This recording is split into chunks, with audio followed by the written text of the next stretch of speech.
Well, hello, greetings to you, and welcome to the Q&A session today.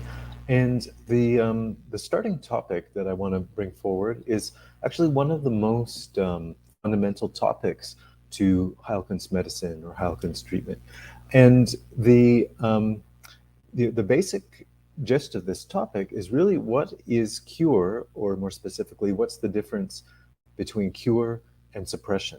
Now, as I say, this is one of the most fundamental subjects about Heilkunst medicine, both in terms of being the practitioner, or being the patient. We all really need to join in our understanding of these basic definitions, because otherwise we kind of default to the world of symptoms, right? It's there's now the thing about symptoms. I want to be clear is we don't suggest that we need to ignore the symptoms, but what I want to talk about, the way I'm going to define these terms, is that the symptoms that somebody has, they're important, and we take them into consideration, and we look at their meaning and their physiological structure and all the rest of it. But to define the goal and the activity of treatment in terms of symptoms is the wrong approach. And the reason being is you can get rid of a symptom, but the underlying disease is still there as strong as ever, right? So that's, in fact, that's a worse situation, because now there's kind of an illusion that someone's health has been improved, but now the disease has been driven underground, and it's going to do much worse than it ever could have done out in the light of day, where it was visible as a symptom. So yeah, we're already kind of sneaking up on our definition here. This difference between cure and suppression is, I've said it in so many words a moment ago, but we have this difference of whether, not just whether a symptom goes away. That's nice at one level, but it could be very bad at another level, because this is where we have the difference. If a disease is cured, then the symptoms that are connected to that disease will also follow. They will go as well.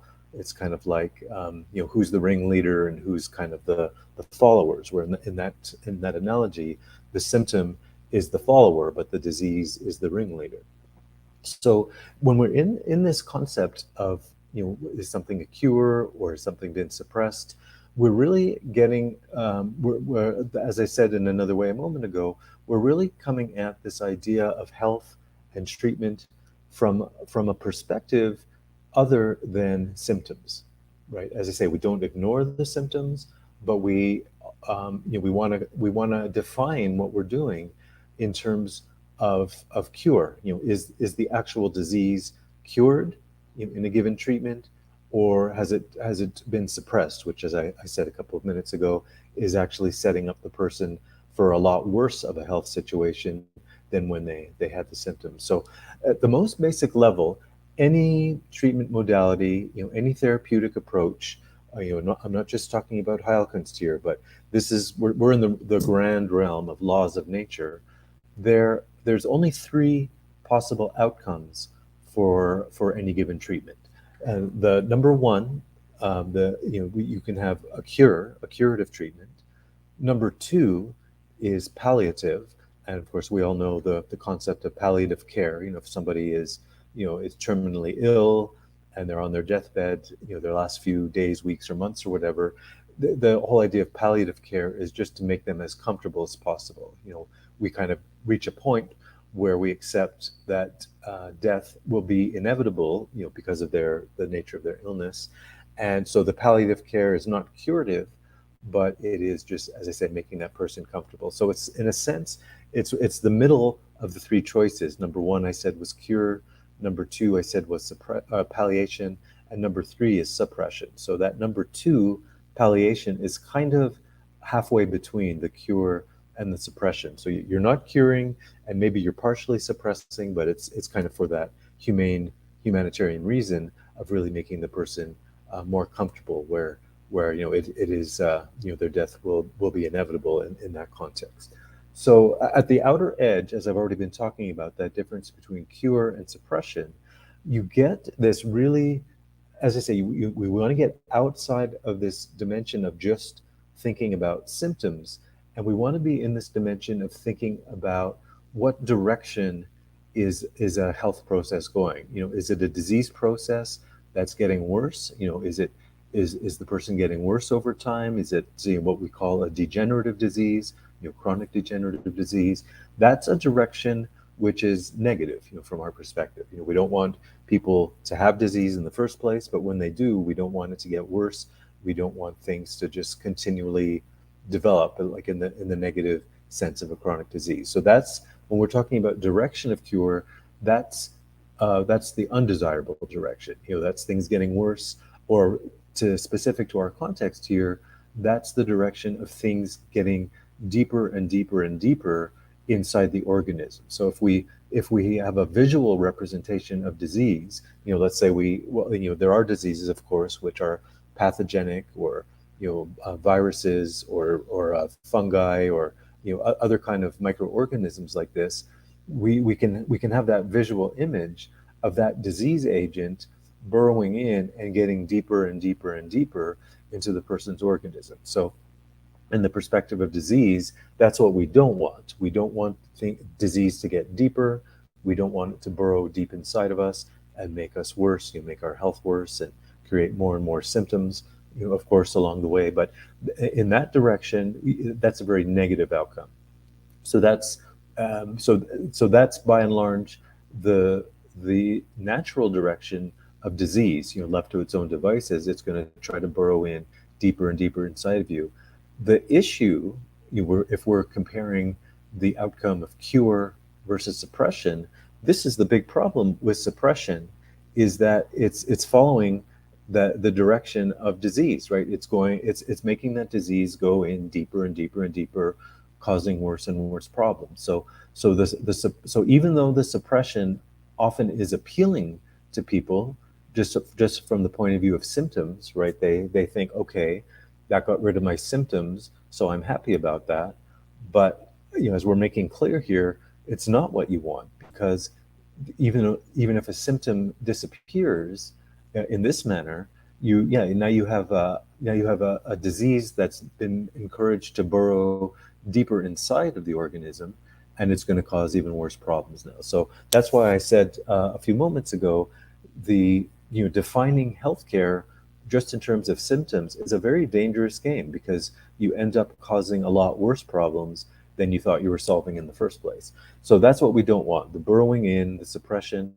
And to flip that around, what we are looking for, that curative response, is, you can probably guess already by now, it's moving that disease in the outward direction. So whatever disease material or process is inside the person, the curative action is going to push it out, right? So whatever is inside now is on the outside. It comes out on the skin, it comes out, other kinds of detox symptoms.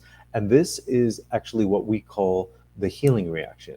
Now, we've done many other videos and blogs about the concept of the healing reaction, so you can review those separately, if you're just kind of new to all of these concepts. But just for the purposes of today's talk, that idea of the healing reaction is what I just said, is things moving in the direction from the inside, somewhere deeper on the inside, to somewhere coming more out onto the surface. So that's the healing reaction. So as I said, anything from a skin rash to other detox processes of the body, other discharges of the body, all of that is positive within this context of what the curative action is and what the proper direction of the curative activity is going to be.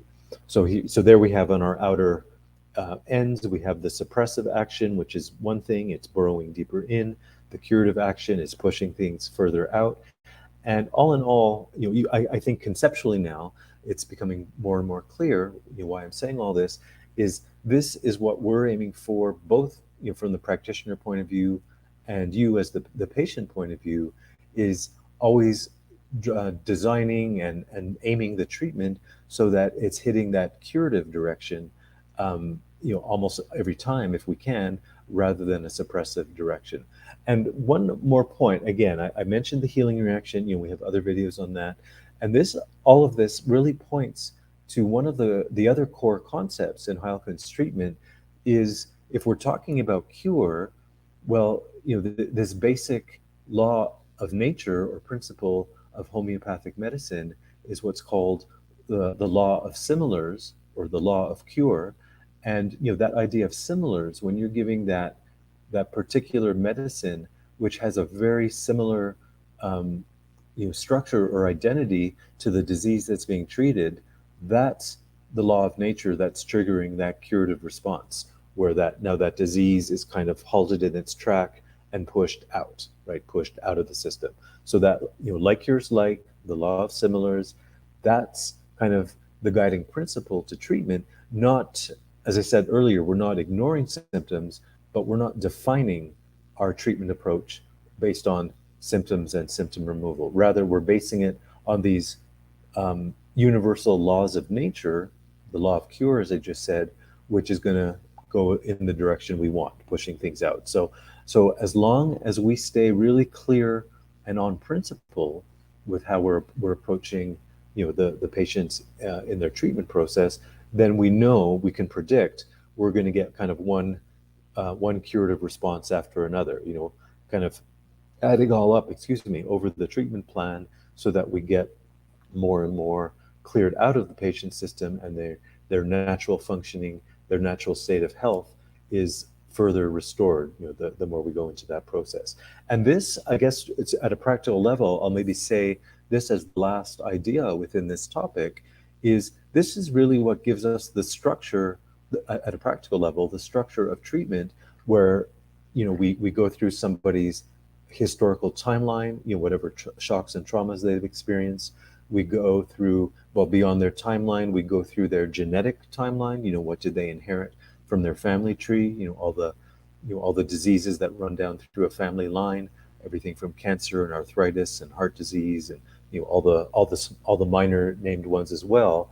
Between those genetic inheritances and between someone's individual timeline, you're really getting this grand history, that we each have of suppression, right? We've all, like, whether we had like a car accident or some kind of medical shock, or trauma, or some emotional shock, whatever it is, the nature of shock and trauma is that it drives the natural healthy direction of our life force in the wrong direction. It drives it back towards the inside. So just like the suppressive direction of treatment, which we don't want, well, a shock and trauma basically causes a suppression of the natural functioning of the life force. So all this to say, to come around full circle, when I ask what's the difference between cure and suppression, well, the whole process of cure, the sequence of cure from one treatment to the next is to keep pushing things out.